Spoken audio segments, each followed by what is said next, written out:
We're live. Hey, Spaceman, do you ever feel like maybe there's like a topic of something that maybe I should like bring this thing up, and because it's something that's I've been thinking about, and maybe there's something that maybe we should maybe we should talk about this thing, and so we're going to do that today on the Manspace. Bush beater.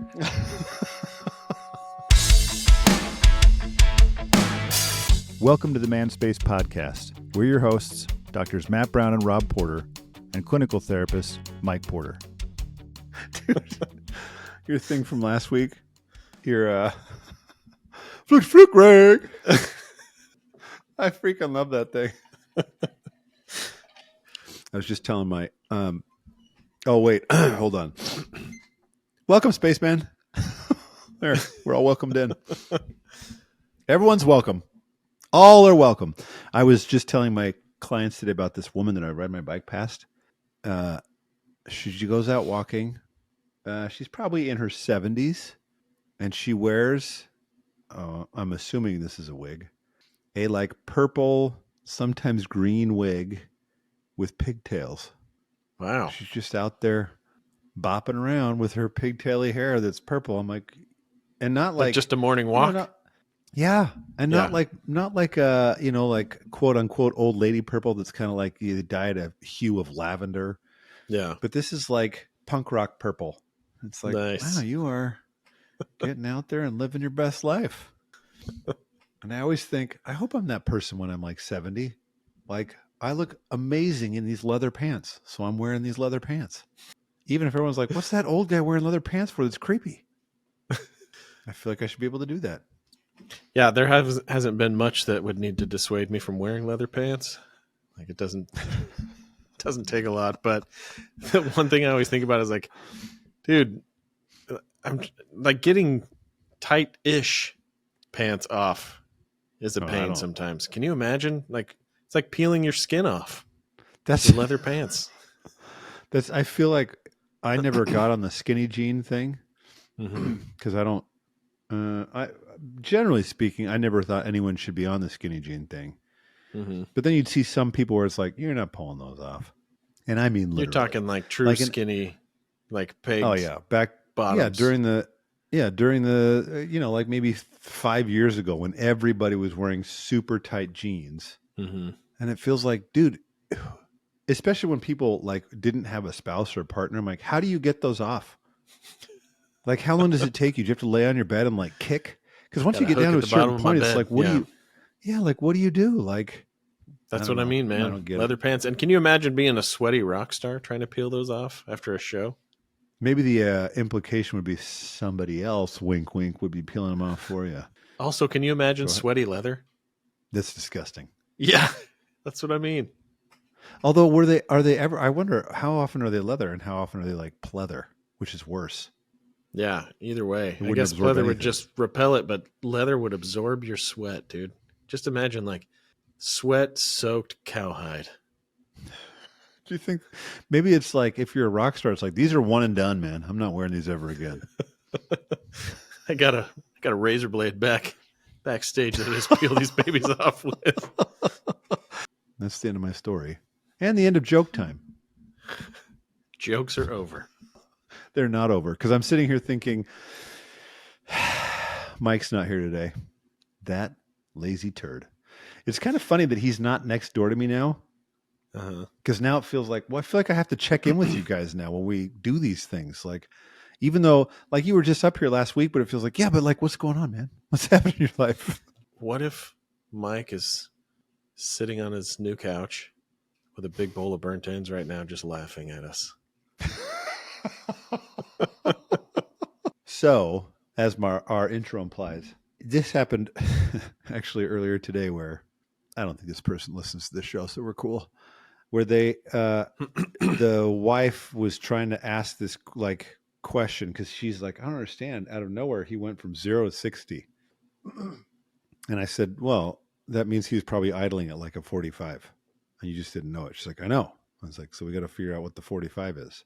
Mm-hmm. So we're trying to like, she's asking him questions and she's like, well, does this bother you? What about this? And she's like, do you like that? And every time his answer was always like, well, I guess it kind of depends on the season, and Mm-hmm. this and this. She's like, well, what She about was this? asking Like, like well, preferences and stuff. yeah, just like, like the kids are making fun of you for this. Does that bother you? Well, I mean, that's kind of a slippery slope. And I was like, Mm-hmm. dude, because there's something bothering him. And it's like, what, dude? Mm-hmm. Yeah. Or I have he just wouldn't get to it. And I kind of started laughing. He thought he made a joke. I was like, I'm not laughing at your joke, dude. I'm laughing at what I'm watching here in front of me. But then I also have clients. Sometimes I have a couple different couples and a couple individuals who will come in and I'll be like, so what's going on? What are we going to talk about? Because that's usually just how I start. I don't have like this is what we're doing today. Every once in a while I do, but Yeah. they come in and one couple will just sit there and smile at me. I'm like, guys, what? Do you have something to bring up or not? Mm-hmm. But one guy said, I have thoughts about this, but I can't bring it up because it's just going to make you sad. He was saying that to his partner or to you? Yeah, to his part. I don't want to hurt your feelings, Rob, Rob. I don't want you to cry. You look fat in those pants. I've been waiting to tell you. So I think it's interesting, this idea of like, if there is, I've thought about this actually in my own marriage. Like if there's something I want to bring up, how do I bring that thing up? Because when I ask couples, and maybe, I don't know if you ever do this, but I ask couples all the time in my assessment, if there's something off in the relationship, who's likely the person to bring it up?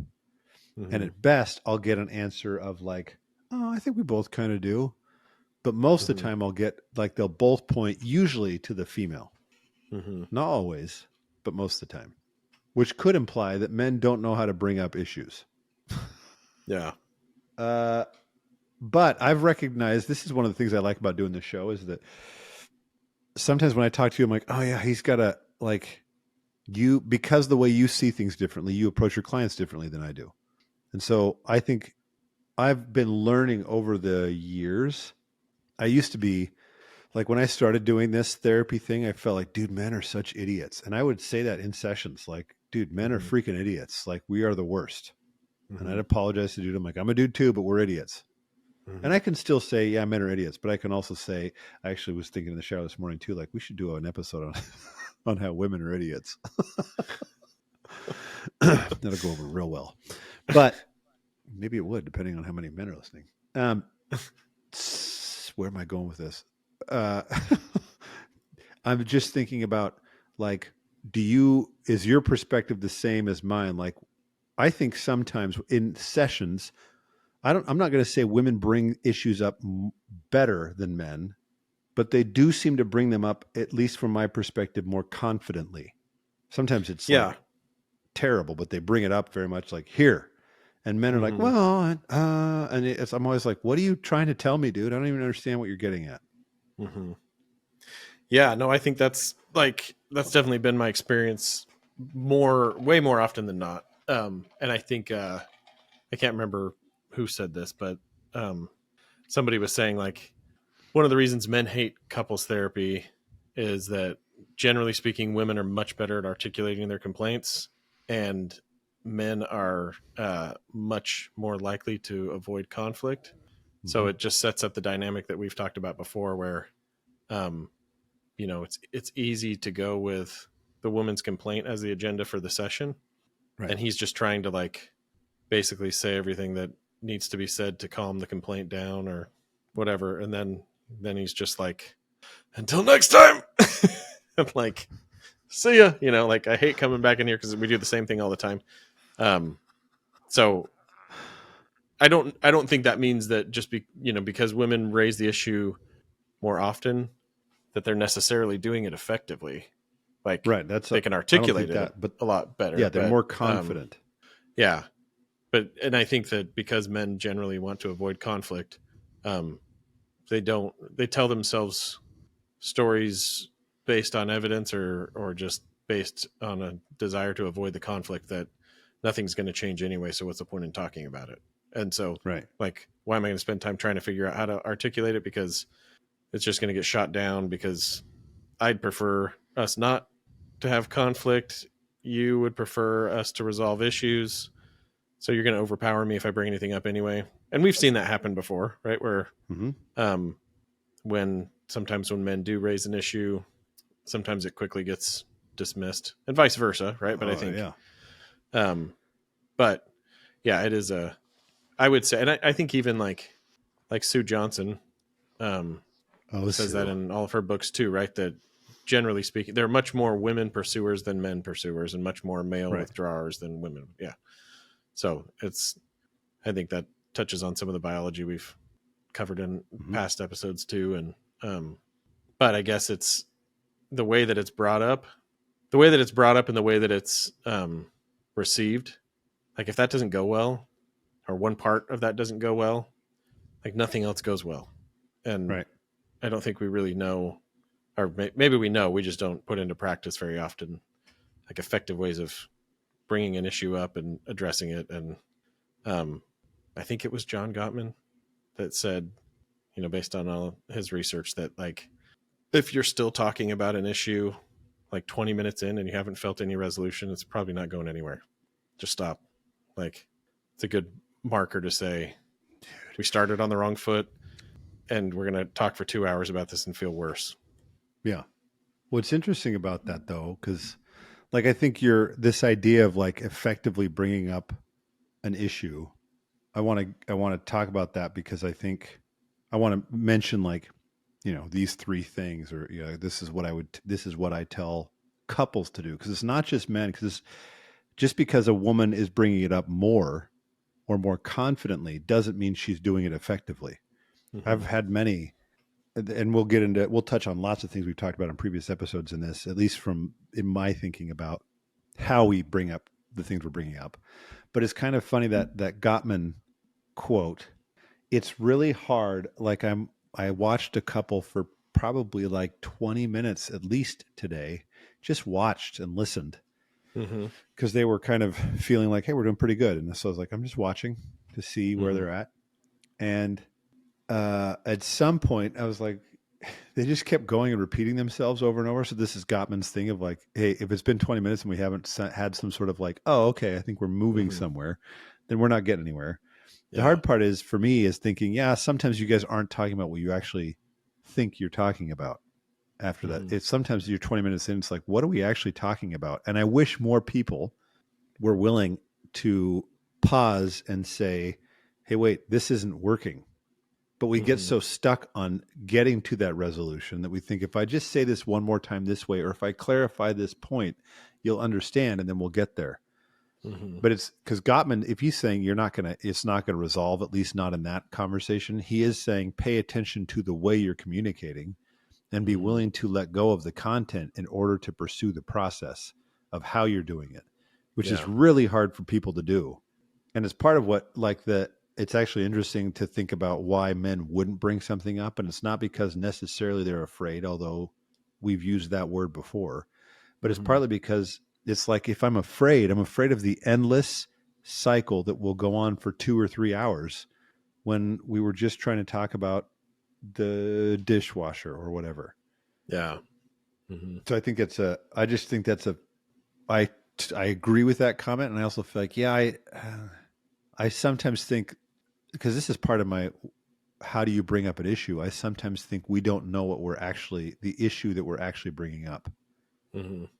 Does that make sense? And I think I would say too that it's, just so nobody leaves this thinking that like 20 minutes is like the magic, like we don't talk more than 20 minutes about anything.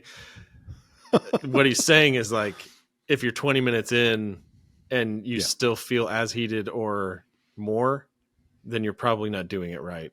And you probably won't get anywhere because now you've spent 20 minutes like flooding yourselves emotionally and getting more and more angry. Right. Should take a break. But I have, I've seen people have really productive conversations for a long period of time that didn't quite hit their rhythm until like 15 minutes in. So, but I think that really like, it pretty much always comes down to like, I have a feeling in me that's related to something that happened between the two of us, and I need that resolved. Like there's all sorts of stuff like constructed around it, But yeah, I think if you break it down into, like you're saying, like, are we even talking about the right thing? Right. I think that the more time you spend describing what happened, that's usually an indicator that, like you're saying, I'm not really telling you what's going on. And if I'm bringing up an issue by like just rehearsing my perception of what happened as though it was absolutely that way and you had ill intent, there's no way that anybody's going to be able to listen to that for any appreciable amount of time without feeling defensive and shutting down or fighting back. Like, it's just, that's just like human nature. Nobody can tolerate that unless there's some sort of hierarchy where, like, you know, I am your boss or I'm your parent, or, you know, and still nothing good comes from it. Usually it's just more like, I just won't say anything because I know my place. Right. But since relationships aren't hierarchical, it's, you don't get somebody's attention by like pointing out your perception of all the areas where they were wrong or meant to hurt you. Or, but I think oftentimes when you have that dynamic where I raise issues and you don't engage, then I'm more likely to just pick up the same tool and hit harder with it until I get some sort of emotional reaction. And even you getting angry at me means some level of success. So I'll keep doing that. Right. But like what you're saying, if the primary issue is like, hey, this happened, right? And this is what I thought it meant, and this is how I feel. That's what I need help with, right? Like, I feel hurt.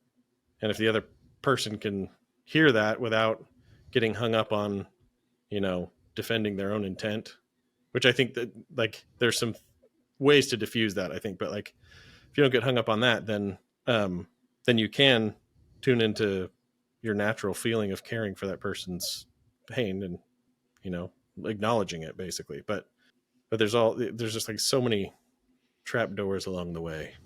But I think you're right. Like, when you're sitting there watching somebody have the conversation, you can see, okay, that's one step in the wrong direction. That's another step in the wrong direction. That's another, okay, we're just like on a totally different path now. And now we need like a hard correct, like either a timeout or a therapist to say, I'm going to stop you right here. Let's back up. Yeah.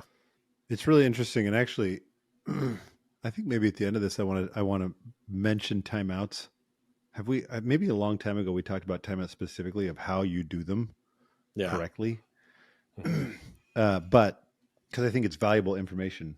But I think what's interesting when you talk about issues and as a therapist, I can watch and say, you should say it this way, or you misstepped here. I think most often I do see my biggest, like where I stop people most often is right after they start. Like if I'm watching them and say, okay, start going, I'm going to interrupt. It's like, no, stop. I already don't like the way you said that. Because, and this is for men and women, I think both, this is just whoever's bringing up an issue. Most of the time what I see, like I have a client where like what you were mentioning earlier, he says, I hate, like he's like, I like you, Rob.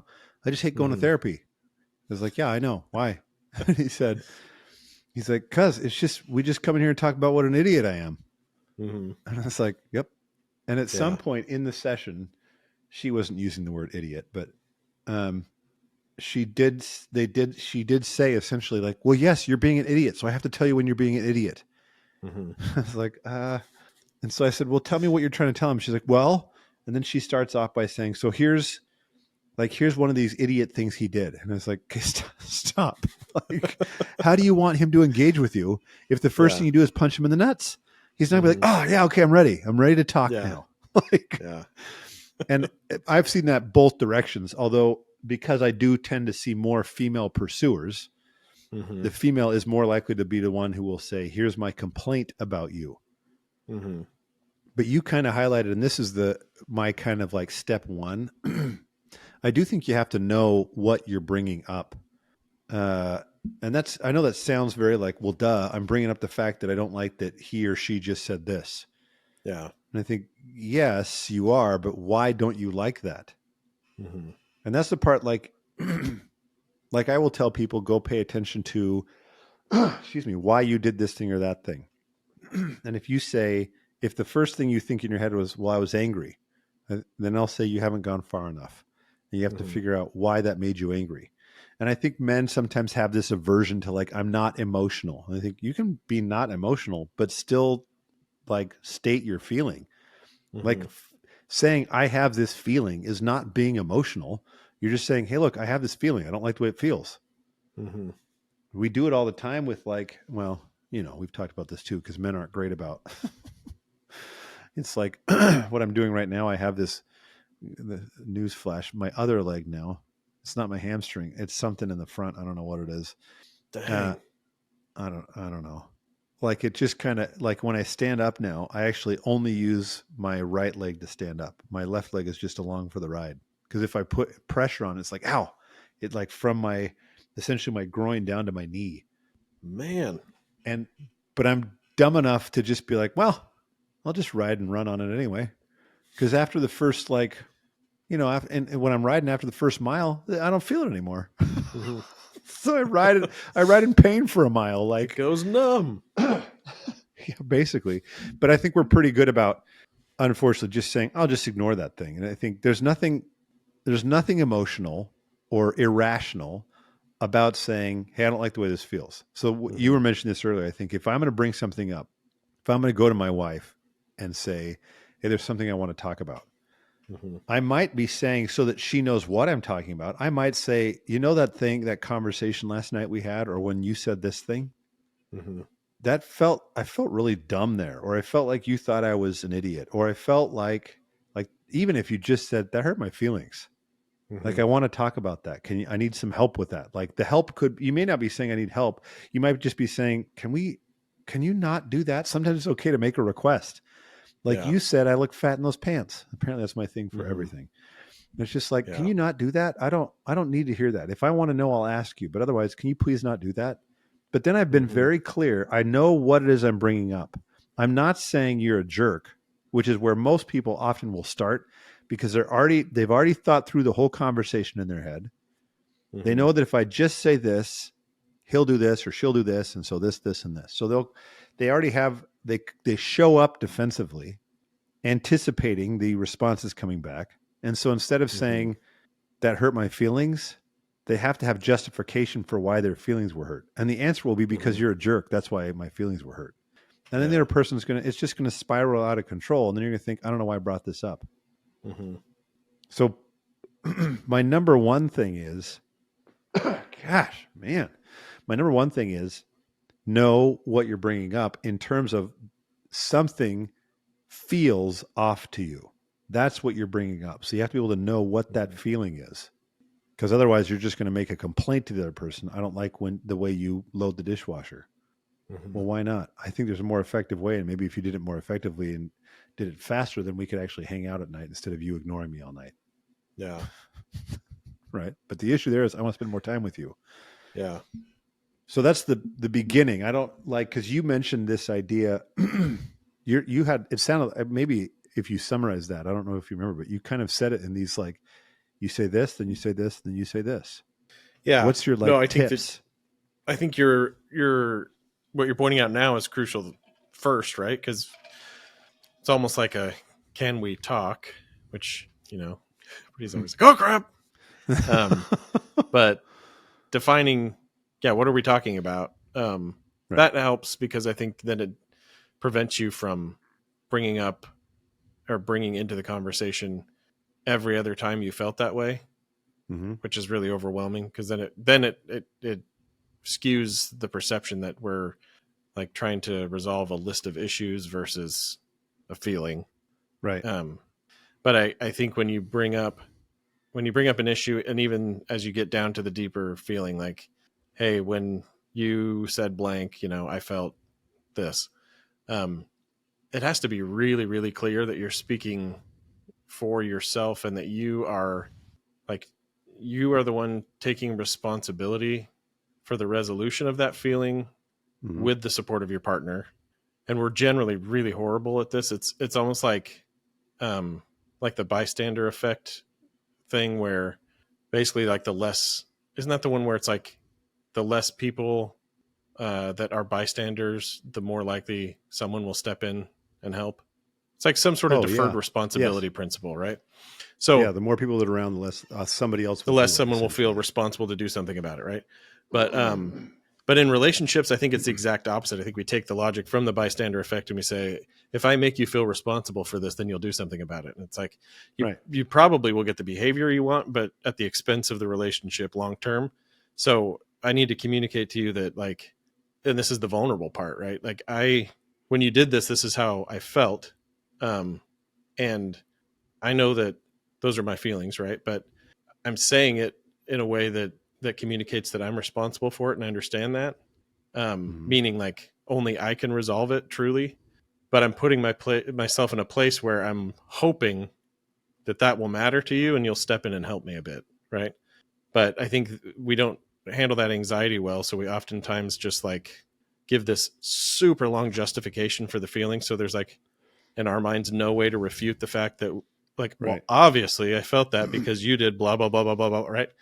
Yeah. And then we're demanding that people take responsibility for their behavior, which is really, like, in a lot of cases, our interpretation of why they did what they did, which contributes heavily to the feeling that we have. So it puts us in a position where we're kind of like, if it's brought up that way, right, it gives the person you're raising the issue with no possibility of being a good person. Like, even if they acknowledge it. Right. So when you raise an issue, like, it's crucial to send that message, like, give some benefit of the doubt.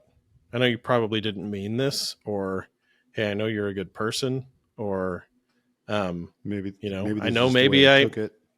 I took this wrong. Right. Or not, not in the way that you intended it. Right. But this is how I feel. Right. And I think as you're listening to somebody raise an issue like that, you have to recognize that's a super, super vulnerable place they put themselves in. And if you leave them hanging, like, that's going to have some massive consequences in terms of how issues are brought up later, the closeness that you feel. So, you have to really absorb and soak in the message of, like, they see me as a person, right? I'm not a bad person. Because really, at my core, I probably do have, well, hopefully, and I think in most cases the answer has, almost exclusively the answer to this has been yes, I guess, with couples I've worked with. When I look at it that way and I know I don't have to defend my intent or my honor or my personhood, then I have a strong capacity to have empathy and caring for your feelings, right? So I have to accept the influence of your benefit of the doubt, right? If you're passing that to me and I say, okay, I've absorbed that, so I'm not defending anything, right? I'm a good person. I just screwed up. So, and if there's work on your end, where you're unstable in your sense of self and you're putting that on your partner in a moment like that, that's on you, right? I mean, that's on you to say that you didn't make me feel like, the bad guy or blah, blah, blah, right? You did your best to tell me I wasn't a bad guy and I just need to talk to you about something. So if I'm telling myself I'm a bad guy and then throwing that back at you in a passive aggressive way, that doesn't work. So I think, like, the key ingredients are, like, raising an issue, know what you're talking about. Like you said, make sure your partner knows that, they're a good person and you want to talk to them about something that hurt your feelings. And then when you're on the receiving end of that, receive that message. I'm a good person. They're hurt. What do I do when they're hurt? I care about that. Right. And that, like, if you start on that foundation and you spend enough time there, I think most of the content of an issue becomes kind of the backdrop. Yeah. It's like that. Yeah. Yeah. I think there's a couple things that I think those things you're mentioning. I'm going to add a couple, or maybe reword them slightly. I don't know the way they sit in my head. And it's kind of interesting. I think, there's a whole, if we have this episode of, like, how do you raise an issue? I think you could have a whole nother episode on how do you receive an issue when it comes up, because there is a whole thing to saying, how do you listen? Holy geez. Get the phlegm out. Guess what? So the couple, the two things in my head that I would add to that, because I do think knowing what you're bringing up matters a ton. So many people that I have to I'll spend sometimes a whole session saying, what are you actually talking about? And that's part of listening to me, is saying, they may say this wrong. And if they do, you need to listen for what they're trying to get at. Now, is that fair? That's not the point, right? Like I've told people about when clients I think I mentioned it to you at least before, where a client called me a sadist. And I was like, oh, okay, let's talk about that. And I had to sit there and listen to say, why are you attacking me like this? There's some emotion going on for you that you're trying to convey to me. Mm-hmm. That's part of the listening part of this. As far as the raising the issue, I think if you know what you're bringing up, usually, by the way, that should be some sort of like what we're talking about, like some sort of emotion, like, or Mm-hmm. feeling something. You're like, I don't like the way this felt, and I'd like to talk to you about it, so that it doesn't happen. At least doesn't happen consistently. I understand that some stuff it just happens, but Yeah. But I also think, and this is the phrasing I use, and that it matters a lot to me, is that like you should be speaking directly. Don't beat around a bush. That's why my little intro was like, because it's like, what, dude? What are you even trying to say? Yeah. And sometimes it gets frustrating because if you say, can we talk? And then you beat around the bush for 20 minutes, it feels like, dude, I can't, you already made me nervous. And now you're making me wait and listen for something that's only going to be bad. Mm-hmm. So the being direct is kind of like what you're saying, where you say, you know, that thing that happened yesterday when you said this, it felt like this to me. Coupled with that idea of like, I know you love me. It could have just been the way I heard this. Yeah. Or it could be that you said it and was, you were tired or whatever. It just didn't feel good. Like, I don't like that. And sometimes you are saying, I feel like this happens periodically, and I should be saying more often, hey, this doesn't feel good, but I'm saying it now so we don't keep doing this. It's okay to say, you don't want to say this happens all the time, because it doesn't, but there are some things you could say, I'm bringing this up partly because I feel like this happens periodically. Mm-hmm. And sometimes you have to be open to the idea that maybe I'm doing something that's contributing to this, which is kind of my second thing, I guess, is speaking directly, like saying, this is the thing. Yeah. And hopefully that's including that feeling. But the last part, and this is kind of what you're saying with this idea of maybe how you listen, I think you do have to keep in mind, and I mean literally, keep this sometimes in the forefront of your brain. Relationship issues are not linear. Sometimes there are some rare instances where it's like A did this to B and now B is unhappy. But most of the time, what we talk a lot about in our sessions and what we talk about in family systems theory is circular causality, that A did this thing and it created feedback for B, which did this thing and created feedback for A, and it goes on and on and on forever.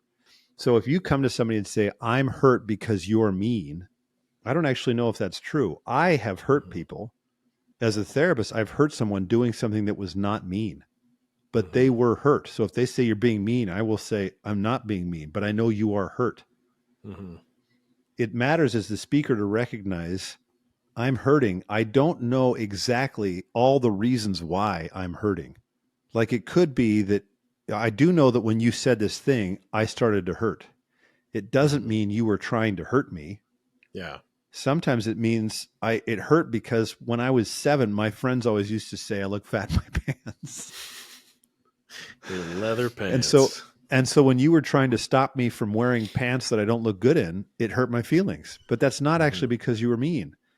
Yeah. But we tend to think so much in terms of a linear causation pattern that says something must have caused this. What is the cause of this?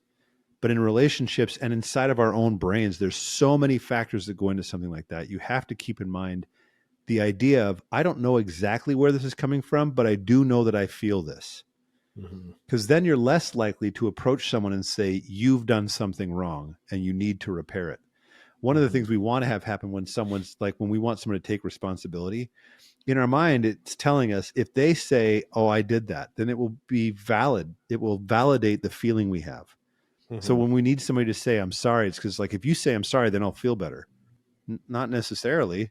Yeah. They have to actually say, oh, yeah, I can see why you would feel like this, this, and this. Then it's like, oh, thank you. That's because then we hope, if you understood that this hurt me, you wouldn't do this again because I know you love me. Yeah. So I think keeping that other element in mind of, like, when you are the speaker, lose the idea that, like, you know where this came from. The thing that you know for sure is that you feel this thing. You can state, I do feel uncomfortable. You can't say, because you're doing this to me. Now, there are some, if admittedly, there's some exceptions to this. Like, if I could say, Matt, my arm hurts. And you're like, why? And I'm like, because you're punching it as we speak. You know, like I can say, I can see where this is coming from. Mm-hmm. But that's pretty rare, actually, that I think it's that simple, Mm-hmm. that it's like, because you're doing this thing to me. Yeah. Because the feeling, especially when it comes to like an emotion of like, I feel hurt. Why? Well, this comes from years of this, and this.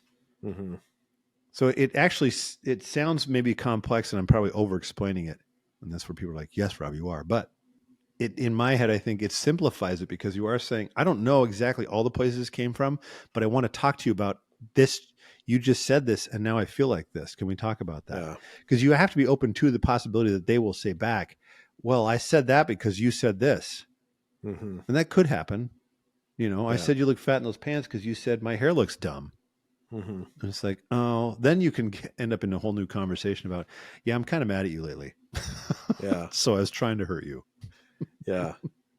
No, I agree. I think there it is enticing, I guess, to think like one of two things. One, like there's just a bad guy in a situation, so A, causes B, and then there's like this sometimes I think well-intentioned but ignorant and in not like not a disparaging sense, but just kind of like maybe unacknowledging of kind of the foibles of human nature. Maybe like if I say to you, hey, when I call you out, I just need you to apologize. I'll do the same thing when you call me out, right? Can't tell you how many people I've heard say that also refuse to apologize, and their partners rarely bring up issues, right? So it's never like, it's not like a tit for tat type of a thing where I'm going to raise issues every time I feel them. It's always going to feel unbalanced if it's just like, hey, this was your fault, just admit it. I'll admit it when it's my fault, right? And it's like, well, when's that time going to come around? Because I rarely raise issues, and when I do, you seem to one up me all the time. So I think that the only way really to break out of the linear thinking and to get into a different space is to like interrupt the thought train that goes like when you have a hurt feeling like that, right? Which is trying to figure out, where's this coming from and how can I eliminate the threat and guarantee that it never comes back? Like, pause for a moment and just ask yourself, like, what's it like to be in a relationship with me? Like, when have I done in a different way the exact same thing that just happened to me? Because you have. And I think if you don't, you have. You have caused the same dynamic in the other direction. The other person's experienced the same feelings you're feeling for different reasons. And if you're in any sort of like well, that's not as bad as, what you did to me. You're already introducing like one of the most toxic elements of relationship interaction or thinking or beliefs, right? Which is I'm a little bit better than you, right? And so like that just puts you in a position of superiority, and you'll feel justified. And it's not, that's the thing. It's not that I don't think that, like, if I talk to somebody and they tell me their side of the story, I'm not trying to figure out, are you justified or not? I'm like, yeah, I can see exactly how, if that happened and those were the thoughts you had about it, that feeling would just come. Like, it's not like you picked that out of a list of feelings to feel, right? Like, I agree. I would feel, I'd probably feel the same way.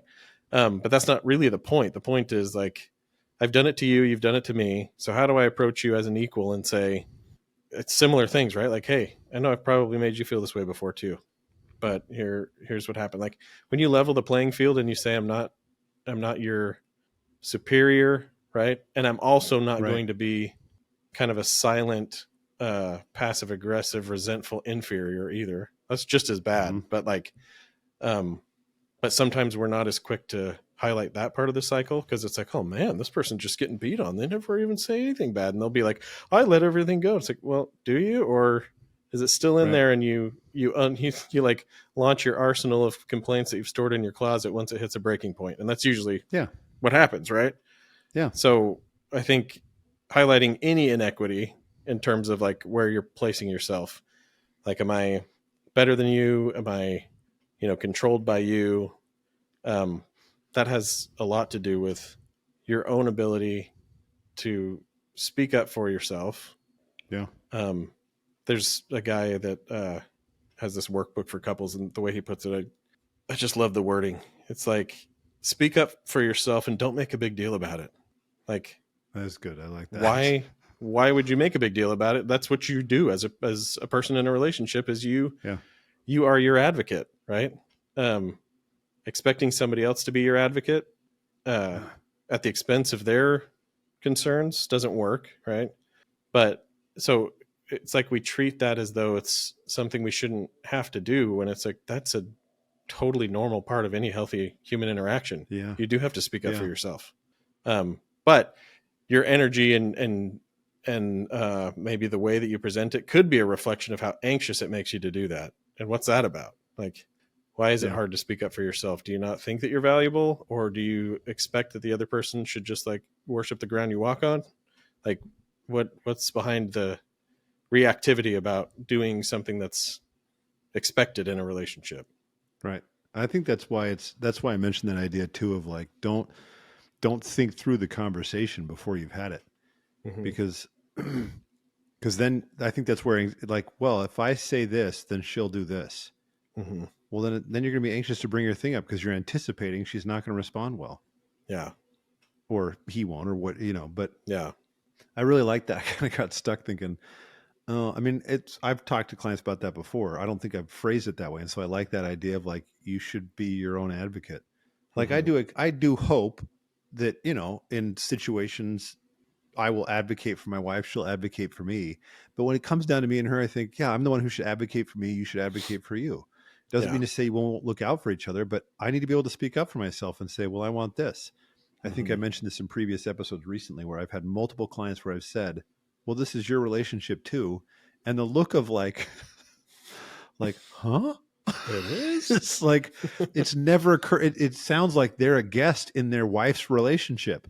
Mm-hmm. And I feel like, dude, you have just as much say in this as she does.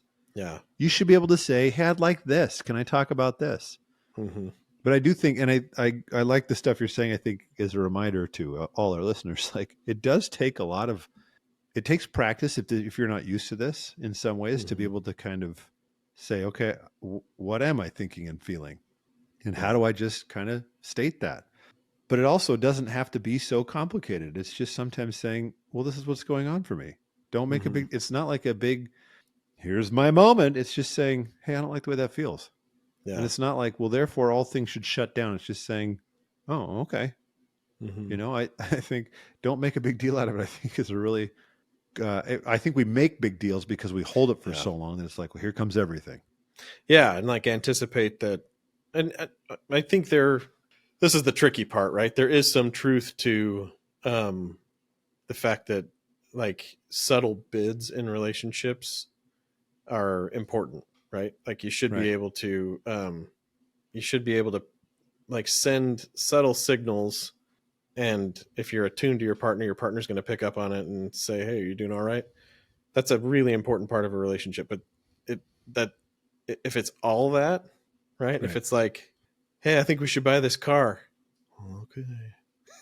Like, and then like, there's no like participation in the decision making. And then after the fact, it's like, you just make decisions without me. It's like, well, you didn't show up. I asked, maybe what you thought. And maybe you changed your mind and didn't communicate that or so. So like that part's really important too, being able to say, these are my thoughts and feelings about it. Right. And if we don't match up right away, we can't rush to some conclusion that pushes one of our thoughts and feelings out of the equation. We might have to sit with this. We might have to table it. And I also shouldn't use my thoughts and feelings just to blockade progress or a decision. Right. Because then the other person's going to feel the same way. Right. Like, well, I guess my only choices are to move forward without you, or not happen sometimes, or just completely give up on the thing that's important to me. So there's lots of elements to it, but I do think as a general rule, like speaking your mind in a relationship is absolutely essential. There's no way around it. Right. And there's wisdom. Boom. So then come back. Mike, enjoy your last burnt end. The episode's over. I was going to say, maybe I should say, come back, Mike. And catch us next time, Mike, on the Manspace. Mike. Giggity. All right. We hope you enjoyed the episode. Please remember to Rate and review. please, we desperately need it.